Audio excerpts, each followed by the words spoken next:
วิธีการถอนคำผ่านแอป EasyGo เปิดแอป EasyGo ขึ้นมาแล้วกดเข้าสู่ระบบด้วยบัญชีของท่านหลังจากนั้นกดเข้าวิธีถอนค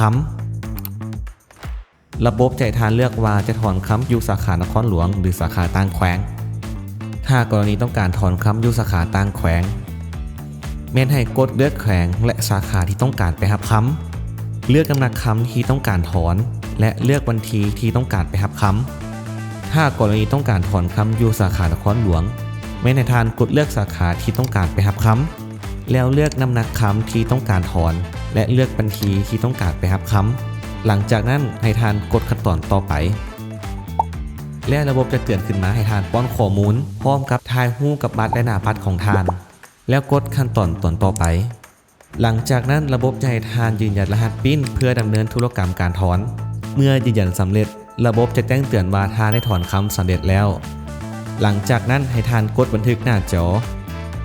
เพื่อเป็นหลักฐานการถอนที่หน้าห้างและที่สำคัญอย่าลืมนำเอกสารยืนยันตัวตนไปนำเด้อเพียงเท่านี้ก็ถือว่าสำเร็จการถอนคำผ่านแอป EasyGo แล้ว